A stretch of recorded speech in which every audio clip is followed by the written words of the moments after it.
Hello दोस्तों, my name is Ajay Chauhan. हम start कर रहे हैं कंजेनाइटल टेलिपस इक्विनोबेरस CTEV। ये ऑर्थो में बहुत ही इम्पोर्टेंट क्वेश्चन है। क्यों?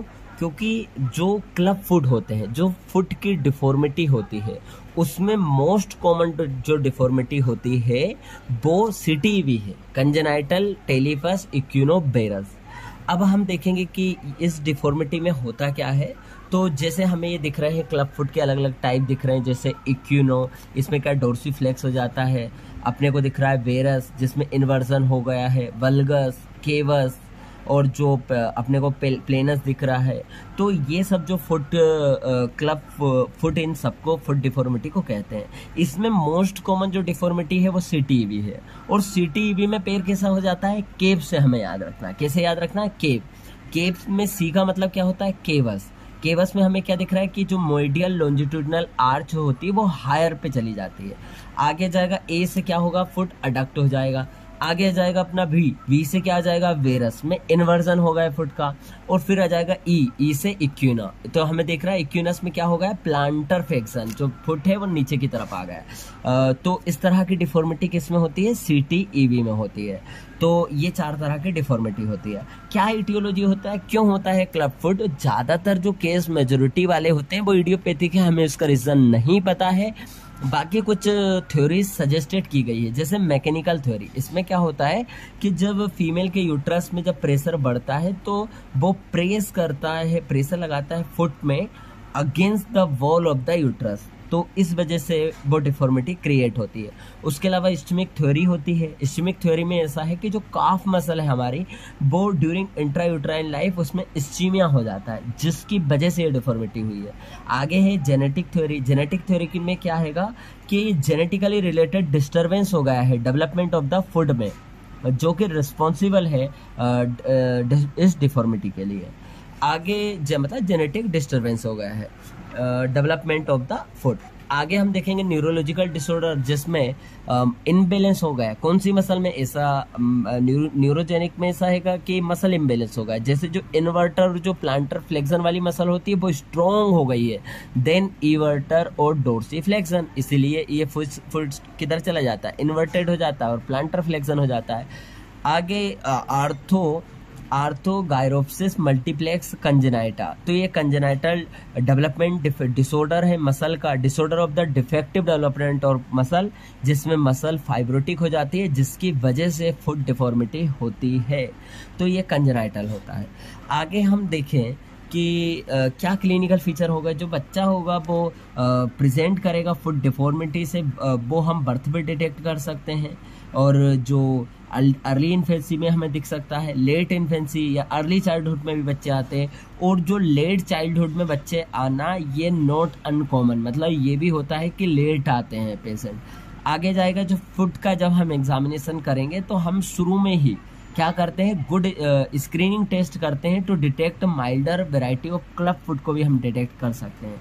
कैसे? तो इसमें क्या होता है, जो फुट होता है उसका जो डोर्सम होता है, और ये अपने को सिन दिख रहे हैं, तो जब अपन प्रेस करेंगे तो ये डोर्सम सिन पे टच हो जाना चाहिए। तो जो ये नॉर्मल फुट है, तो अगर ये टच नहीं हो पाया है at the time of birth, तो वो क्लब फुट हो सकता है। तो अपन ने ये देखा। तो आगे हम और क्या क्या डिफॉर्मिटी मिल सकती है अपने को, जैसे हमने एक तो ये चेक कर लिया स्क्रीनिंग के लिए। आगे है बायलेटरल फुट डिफॉर्मिटी मिलती है इन 60% केसेस, मतलब दोनों पैरों की डिफॉर्मिटी मिलेगी। जो फुट है, अगर यूनिलेटरल क्लब फुट है तो उसमें स्मॉलर फुट मिलेगा अपने को। और हम कौन सी इसमें डिफॉर्मिटी मिलती है, अभी अपन ने बात करा था ना, केव, CEA, केव, केव जो होगी, तो अपन ने क्या बोल दिया है? C से अपना हो गया केवस। और उसके बाद आ जाएगा जो केवस है ना, वो अभी इसमें लिखा है कि जो लेट प्रेजेंट होता है केवस, तो आ जाएगा अडक्शन, इक्विनस, वेरस। और जो केव, ये लिखा है केवस ऑफ द फुट में आल्सो प्रेजेंट, लेकिन इन लेट केसेस इन एडिशन केवस भी प्रेजेंट होता है। आगे हील का साइज क्या हो जाएगा? स्मॉल।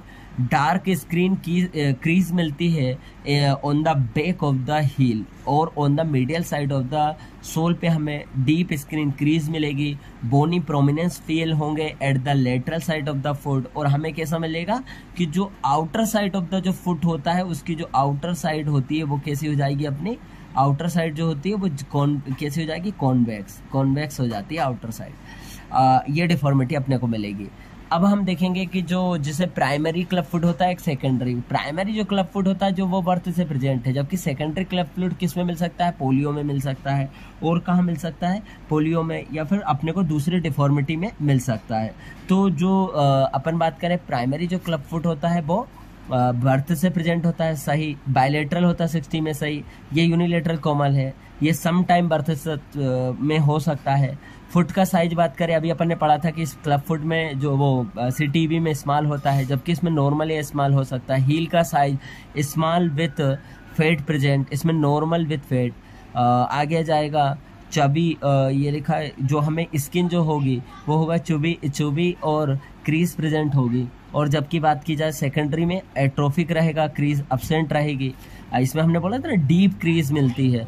आगे जाएगा न्यूरोलॉजिकल एग्जामिनेशन असेंशियली न्यूरोलॉजिकल जब एग्जामिनेशन करेंगे तो इसमें क्या मिलेगा, नॉर्मल मिलेगा, बिल्कुल सही बात है। जबकि इसमें पोलियो में क्या मिलेगा, मोटर या फिर सेंसरी अपने को, जबकि पोलियो में क्या मिलता है, मोटर या सेंसरी फुट लॉस प्रेजेंट होता है, सेकेंडरी क्लब फुट जो होता है। प्रोग्नोसिस इसका गुड है जबकि इसका पुअर है। आगे हम बात करें डायग्नोसिस में क्या होता है कि जो टेलो कैल्केनियम जो एंगल होता है वो नॉर्मली क्या होता है 35 डिग्री से मोर, 35 या 35 से मोर। ये जो CTV होता है उसमें यही एंगल क्या हो जाता है, रिड्यूस हो जाता है। अब ट्रीटमेंट के बारे में हम पढ़ें तो ट्रीटमेंट में हम डिफॉर्मिटी को करेक्ट करेंगे। डिफॉर्मिटी को करेक्ट करने के लिए जैसे कि सबसे इम्पोर्टेंट अपना क्या है, एक पोंसेटी टेक्निक होती है। इसमें क्या करते हैं कि हम जब बच्चे का जन्म होता है तो ट्रीटमेंट शुरू कर देते हैं within first week of life में। इसमें पोंसेटी टेक्निक में क्या होता है, जो अपन ने अभी पढ़ा था ना, केव डिफॉर्मिटी को करेक्ट करते हैं। तो बिल्कुल केव डिफॉर्मिटी पाई जाती है तो इसी सीक्वेंस में अपन इसे करेक्ट करते हैं। कैसे सीक्वेंस में करेक्ट करते हैं कि सबसे पहले अपन किसको करेक्ट करते हैं कि करेक्ट कैसे हैं, हम हर वीक पर उसमें क्या स्लेब प्लास्टर अप्लाई करेंगे, अपन हर वीक स्लेब अप्लाई करेंगे। और हर वीक में अपन सबसे पहले किस डिफॉर्मिटी को, हर वीक में अपन क्या करते जाएंगे, डिफॉर्मिटी करेक्ट करते जाएंगे। उसका सीक्वेंस यही है कि सबसे पहले हम क्या करेंगे, पहले केवस को करेक्ट करते जाएंगे फर्स्ट, फॉलोड बाय हम एडक्शन को करेक्ट करेंगे, देन हम बेरस को करेक्ट करेंगे और लास्टली इक्विनस को हम करेक्ट करते हैं। तो हमने क्या करेक्ट करा, केवस, उसके बाद एडक्शन, फिर बेरस, फिर इक्विनस। तो ये अपने केव करेक्ट कर दिया अपन, CAVE। आगे अपन देखें कि जब चेंज करेंगे हम 5 से 7 दिन में, हर वीक चेंज करते हैं और करेक्ट करेंगे ऑल डिफॉर्मिटी को विद इन 6 वीक में हम कंप्लीट कर देते हैं। तो ये एक इम्पोर्टेंट टेक्निक होती है। और उसके अलावा जो इक्विनस डिफॉर्मिटी अगर बची रह जाती है, अनकरेक्ट रहती है, अपन ने कोशिश कर ली उसके बाद भी, तो हम ट्रीट करने के लिए इसमें क्या कर देते हैं, टीनोटोमी कर लेते हैं। कौन से, टेंडो एक्लिस जो टेंडन होता है उसको हम कट कर देते हैं। आगे आ जाएगा कि अब हम बिल्कुल अच्छे से देख लेते हैं फटाफट और क्या क्या टेक्निक है अपने पास। अभी ये जो थी ये नॉन ऑपरेटिव मेथड थी, अब ऑपरेटिव देख लेते हैं अपन कि हम क्या कर सकते हैं, posterior medial soft tissue release कर सकते हैं। पोस्टीरो मीडियल नाम ही बता रहा है, पोस्टीरियर साइड के और मीडियल साइड के टेंडन को हटा दो। तो जो सॉफ्ट टिश्यू जो स्ट्रक्चर है ना, टेंडन, लिगामेंट और जो कैप्सूल है, उनको अपन रिलीज कर देंगे। तो अपन कब तक करते हैं पोस्टीरो मीडियल सॉफ्ट टिश्यू रिलीज, हम करते हैं 1 से 4 साल की उम्र के बाद, मतलब 1 से 4 साल की उम्र में हम करेंगे। आगे हम देखेंगे ये क्या होगा, posterior medial soft tissue release हो गया। उसके अलावा हम क्या कर सकते हैं, दूसरे अपने पास क्या है, लिमिटेड सॉफ्ट टिश्यू रिलीज कर सकते हैं। लिमिटेड सॉफ्ट टिश्यू में हम क्या करते हैं कि जैसे लिमिटेड कर सकते हैं, जैसे केवल उसको इक्विनस ही प्रेजेंट है तो हम पोस्टीरियर रिलीज करते हैं, अपने बात कहते हैं ना, टेंडो एक्लिस को हटा देंगे। एडक्शन अलोन है तो मीडियल रिलीज करते हैं, मीडियल साइड के टेंडन को हटा देंगे। केवस अलोन है तो हम क्या, प्लांटर रिलीज करते हैं, मतलब सॉफ्ट टिश्यू रिलीज करते हैं। आगे जाएगा टेंडन ट्रांसफर कर सकते हैं। आगे जाएगा अपना ये लिखा डोएनर ऑस्टियोटोमी होता है, इसमें दिख ही रहा है अपने को, डोएनर ऑस्टियोटोमी में अपने को दिख ही रहा है, ओपन रिसेक्शन कर दिया इसमें अपन ने, है ना। तो इसमें क्या कर देंगे, ओपन बेज ऑस्टियोटोमी करते हैं कैल्केनियम की। तो ये कब तक करते हैं, मिनिमम एज 3 साल के ऊपर ही करना है अपने को।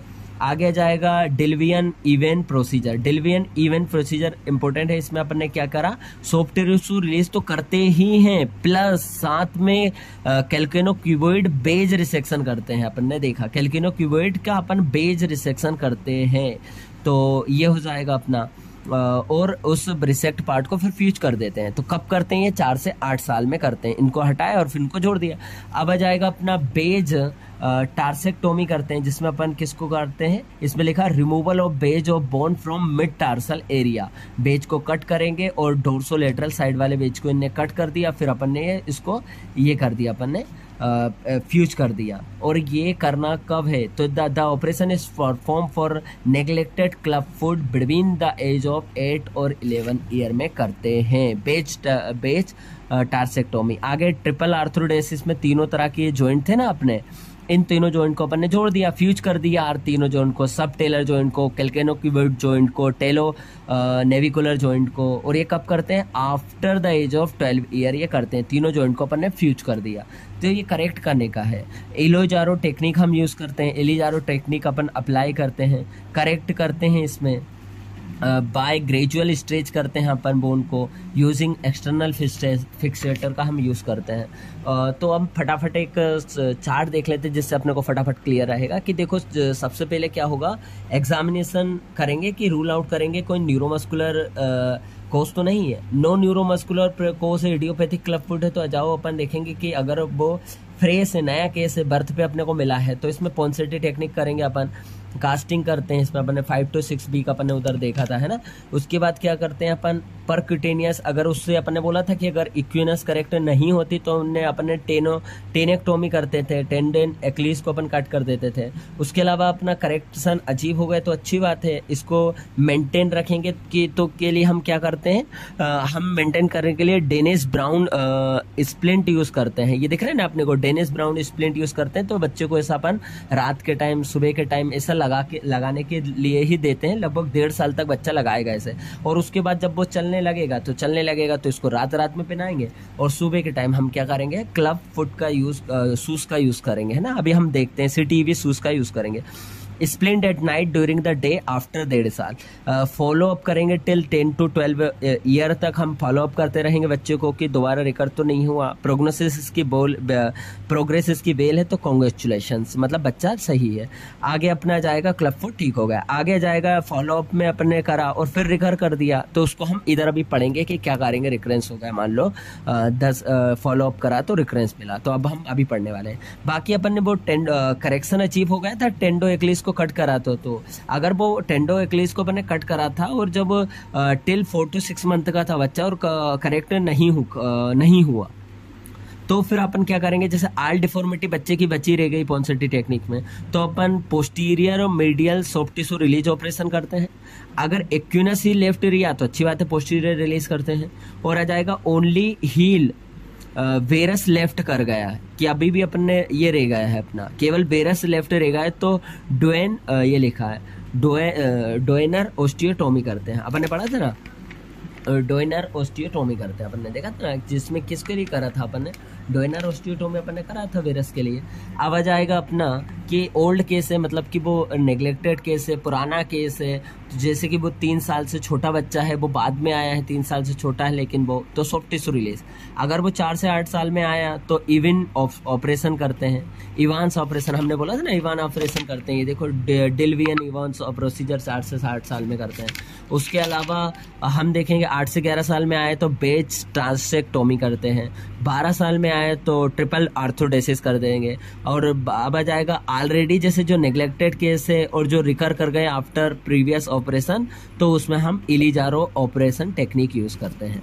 आगे हमने ये अपना हो चुका है ट्रीटमेंट, बाकी अपन देख लेते हैं थोड़ा स्प्लिंट कौन सा यूज करते हैं। डेनिस ब्राउन स्प्लिंट यूज करते हैं, वो है ना, अपन पॉन्सेटी टेक्निक यूज करी, उसके बाद बच्चे को यही अप्लाई करने का बोलते हैं। इसमें सिटी विथ शू की खासियत रहती है, इसको अपन देख लेते हैं एक बार फटाफट कि क्या होता है कि नॉर्मल शूज में जो रहेगा, इसकी जो मीडियल बॉर्डर है, जो इनर बॉर्डर है, तो ये अपने को चेंज लग रही है, जबकि जो सिटी विथ शूज है वो उसमें ये स्ट्रेट होती है ताकि वो ना हो ना एडक्शन।